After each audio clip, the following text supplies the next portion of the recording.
Hello बच्चों, विज्ञान की कक्षा में आप सभी का स्वागत है। आज हम पढ़ेंगे विज्ञान यूनिट 3। सब टॉपिक हैं आज के चुंबकीय क्षेत्र में रखे धारावाही चालक पर बल, फ्लेमिंग के बाएं हाथ का नियम जिसको हम फ्लेमिंग लेफ्ट हैंड रूल भी कहते हैं, और विद्युत मोटर। बच्चों, इन चित्रों को ध्यान से देखिए। ये सभी चित्र आपके परिचित हैं। कभी ना कभी आपने इन चित्रों को देखा होगा। इनको भी देखिए।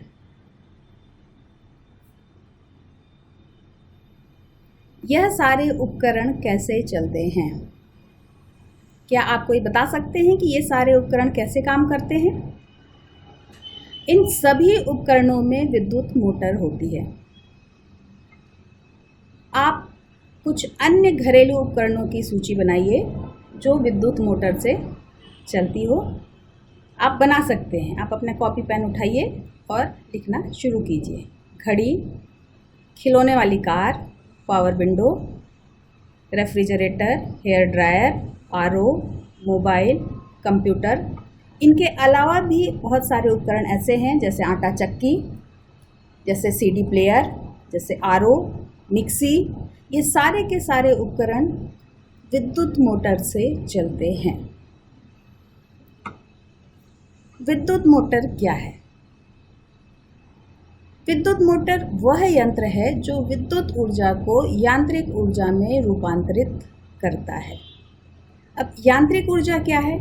यांत्रिक ऊर्जा वह ऊर्जा है जिससे हम कार्य प्राप्त करते हैं। वो कार्य जो हम कभी हाथ से करते थे वो अब हम मोटर के द्वारा प्राप्त करते हैं, जैसे पानी भरना, जैसे गेहूँ पीसना, चक्की चलाना, या कोई वस्तु पीसना।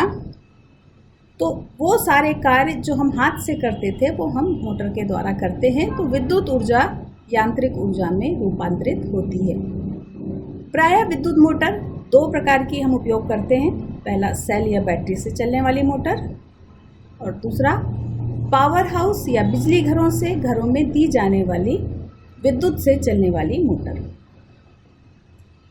थोड़ा सा आप सोचिए कि सेल या बैटरी से चलने वाली मोटर वाले उपकरण कौन से हैं और बिजली घर से घरों में दी जाने वाली विद्युत से चलने वाली मोटर कौन सी हैं। सेल से हम खिलौने वाली कार चलाते हैं, सेल से हम घड़ी चलाते हैं, और पावर से हम क्या चलाते हैं? हम मिक्सर चलाते हैं। पावर से हम गन्ने की चरखी चलाते हैं। तो इस तरह से आपको थोड़ा सोचना है कि हम मोटर का कहाँ कहाँ उपयोग करते हैं या कहाँ कहाँ उपयोग होता है। आइए एक हम एक्टिविटीज़ देखते हैं।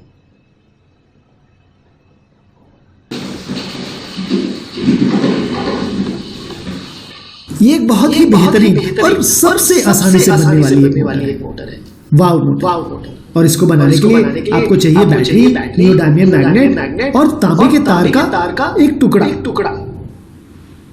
ये तांबे का तार अनइंसुलेटेड होना चाहिए। ये चुंबक बैटरी के दोनों ओर चिपक जाती है।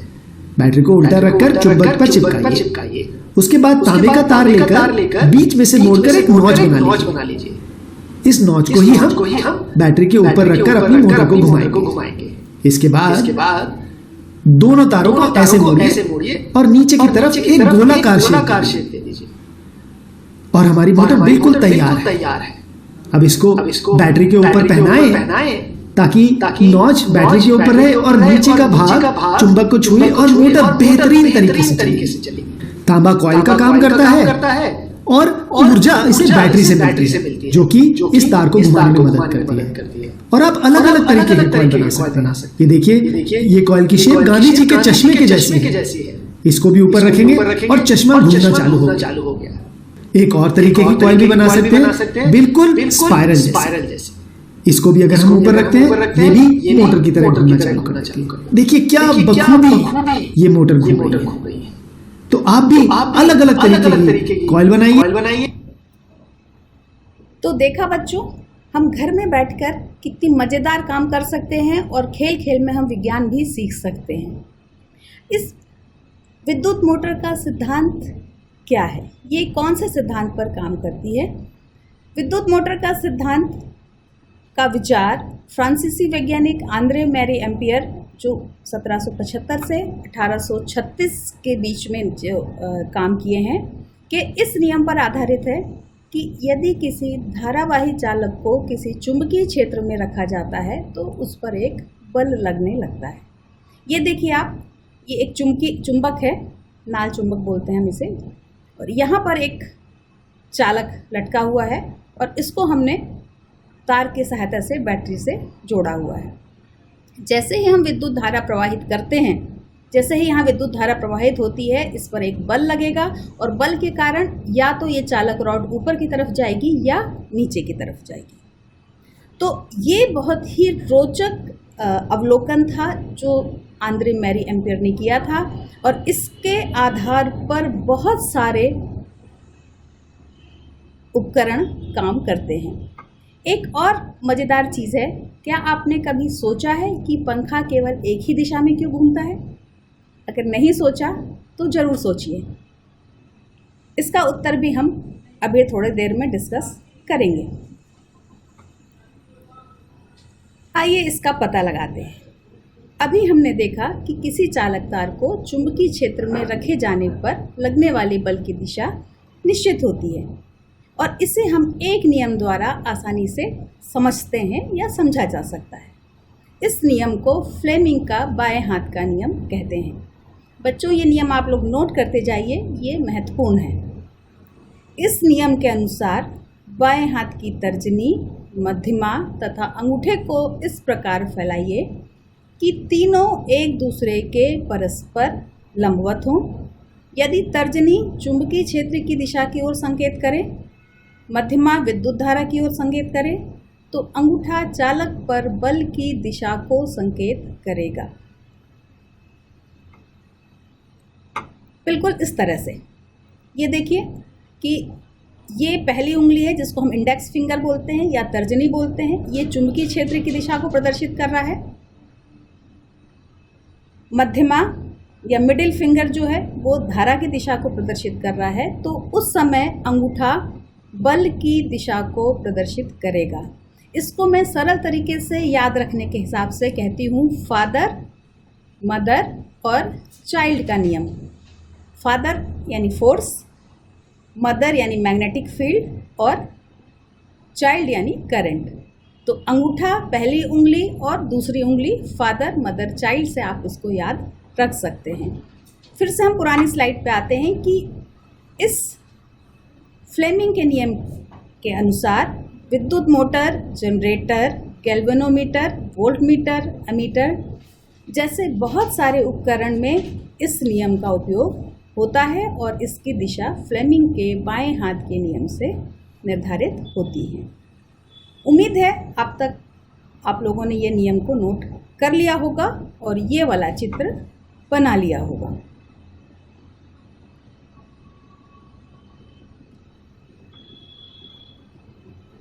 विद्युत मोटर क्या है? जब किसी कुंडली को, अब मैं यहाँ पर थोड़ा सा कुंडली को फिर से परिभाषित करूँगी। कोई भी चालक तार जिसको हम मोड़कर लूप का शेप दे देते हैं और उसको लपेटकर एक स्पाइरल फॉर्म में बना देते हैं, सर्पी आकार का बना देते हैं, उसको हम कुंडली कहते हैं। जब इस कुंडली को प्रबल चुंबकीय क्षेत्र में रखकर धारा प्रवाहित करते हैं तो कुंडली की भुजाओं पर फ्लेमिंग के बाएं हाथ के नियमानुसार बराबर तथा विपरीत दिशा में दो बल कार्य करने लगते हैं। इस बल के प्रभाव से कुंडली विक्षेपित होती है। जब कुंडली आधा चक्र पूरा कर लेती है तो भुजा AB CD के स्थान पर और CD AB के स्थान पर आ जाती है, जैसा कि आप चित्र में देख सकते हैं। इनमें धारा की दिशा विपरीत होने के कारण बल की दिशा भी विपरीत हो जाती है और कुंडली विपरीत दिशा में घूमने का प्रयास करती है। इस समस्या को दूर करने के लिए कुंडली के दोनों सिरों पर धातु के अर्ध गोलाकार वलय जोड़े जाते हैं, जिनको हम स्प्लिट रिंग या विभक्त सर्पी वलय कहते हैं, जो आधे चक्र के पश्चात धारा की दिशा बदल देते हैं। ये एनिमेशन देखिए, ये कुंडली है, यहाँ पर बैटरी लगी हुई है, यहाँ से धारा प्रवाह हो रहा है, ये यहाँ ये जो नीले रंग के दिख रहे हैं ये विभक्त वलय हैं, ये ब्रशेस हैं, इनको ब्रश बोलते हैं, जिसके माध्यम से धारा प्रवाहित होती है। और ये N और S चुंबक हैं, जिससे चुंबकीय क्षेत्र बन रहा है। यहाँ पर आप कुंडली के घूमने की प्रक्रिया अच्छे से आसानी से देख पा रहे हैं और इसके आधार पर समझने की कोशिश करेंगे। विद्युत मोटर की संरचना और कार्यविधि। विद्युत मोटर में मुख्यतः 4 भाग होते हैं। क्षेत्र चुंबक, स्थायी चुंबक होता है ये, और ये अवतलाकार होता है। कुंडली या आर्मेचर, नर्म लोहे के फ्रेम के ऊपर विद्युतरोधी चालक तारों को लपेटकर कुंडली बनाई जाती है। विभक्त सर्पी वलय, धातु के एक वलय को, एक रिंग को बीच में से काटकर 2 अर्धवृत्ताकार वलय कुंडली के सिरे इन विभक्त सर्पी वलयों से अलग अलग जुड़े होते हैं। और ब्रशेस B1 और B2। फिर से हम देखेंगे N और S क्षेत्र चुंबक, घूमने वाला कुंडली आर्मेचर, ये नीले हरे रंग के विभक्त सर्पी वलय, और ये काले रंग के ब्रशेस, और ये बैटरी या सेल या पावर सप्लाई। ये पूरे विद्युत मोटर की संरचना है जो यहाँ पर आपको एनिमेशन में प्रदर्शित हो रही है। विद्युत मोटर कार्य कैसे करती है? प्रारंभ में कुंडली का तल चुंबकीय क्षेत्र के समांतर होता है। इस स्थिति में विभक्त वलय के S1 का संपर्क B1 से तथा विभक्त वलय S2 का संपर्क ब्रश B2 से है। कुंडली में धारा प्रवाहित होने पर उस पर एक बलयुग्म कार्य करने लगता है जो फ्लेमिंग के बाएं हाथ के नियमानुसार कुंडली को वामावर्त या एंटी क्लॉकवाइज घुमाता है। इस प्रकार कुंडली प्रथम अर्धचक्र घूमती है। इस स्थिति में विभक्त वलय S1 ब्रश B2 से तथा S2 ब्रश B1 से जुड़ जाता है, जिससे विपरीत दिशा में धारा प्रवाहित होने लगती है तथा कुंडली पुनः एंटी क्लॉकवाइज डायरेक्शन में घूमने लगती है और कुंडली का चक्र पूरा होता है। सिंपल भाषा में हम कहें, क्षेत्र चुंबक है, क्षेत्र चुंबक के बीच में हमने कुंडली रखी है। इसके अंदर हम जैसे ही धारा प्रवाहित करते हैं तो एक आघूर्ण का बल लगता है जो इस कुंडली को घुमाता है, जिसकी दिशा हम फ्लेमिंग के बाएं हाथ के नियम के अनुसार निर्धारित करते हैं। विभक्त वलयों के कारण हम इसकी सेटिंग इस तरह से करते हैं, इसकी व्यवस्था ऐसी करते हैं कि ये हमेशा एंटी क्लॉक डायरेक्शन में घूमता रहे और इसके साथ हमको विद्युत ऊर्जा आंतरिक ऊर्जा के रूप में परिवर्तित होकर मिलती रहे। बच्चों, अब आप इसमें देखिए कितनी मज़ेदार चीज़ है। अगर हम इसी कुंडली के इस आर्मेचर के साथ अगर हम पंखे की ब्लेड जोड़ देते हैं तो वो घूमने लगेगा। अगर हम पानी का पंप जोड़ देते हैं तो हमको पानी मिलने लगेगा। या अगर हम मिक्सर के ब्लेड जोड़ देते हैं तो मिक्सी का काम करेगा। या वॉशिंग मशीन जोड़ देते हैं तो वॉशिंग मशीन स्पिन करेगी। मतलब जहाँ भी हमको कार्य की आवश्यकता है हमको इसके साथ उसको जोड़ देना है और हमको यांत्रिक कार्य या यांत्रिक ऊर्जा मिलने लगेगी। इस चित्र को आप अच्छे से बनाइए। विद्युत मोटर के भाग नोट करिए, इसकी कार्यविधि नोट करिए।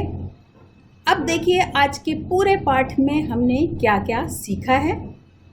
पहला पॉइंट, विद्युत मोटर वह उपकरण है जिसकी सहायता से विद्युत ऊर्जा को यांत्रिक ऊर्जा में बदला जाता है। दूसरा, किसी कुंडली को चुंबकीय क्षेत्र में रखने पर धारा प्रवाहित करने पर कुंडली घूमने लगती है। कुंडली के घूमने की दिशा फ्लेमिंग के बाएं हाथ के नियम से निर्धारित होती है और फ्लेमिंग के नियम से चुंबकीय क्षेत्र, धारा की दिशा और चालक तार पर बल की दिशा परस्पर लंबवत होते हैं। ये मुख्य पॉइंट थे जो आज की क्लास में हमने पढ़े हैं। उम्मीद कर रही हूँ कि आपने कम से कम इन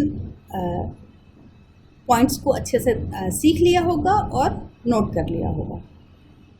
अब इन प्रश्नों के उत्तर ढूंढिए। आज के पाठ के आधार पर फ्लेमिंग के बाएं हाथ का नियम लिखिए। किसी चुंबकीय क्षेत्र में रखे चालक तार में धारा प्रवाहित करने पर क्या होता है? तीसरा प्रश्न, विद्युत मोटर में विद्युत धारा प्रवाहित करने पर कुंडलिनी क्यों घूमने लगती है? चौथा, दैनिक जीवन से संबंधित उन उपकरणों की सूची बनाएं जिसमें विद्युत मोटर का उपयोग होता है। और पांचवा, विद्युत मोटर का वर्णन नामांकित चित्र बनाकर कीजिए। और आखिरी प्रश्न, पंखा एक ही डायरेक्शन में क्यों घूमता है? उम्मीद है आपको ये क्लास अच्छी लगी होगी। इन प्रश्नों के उत्तर लिखिए। धन्यवाद।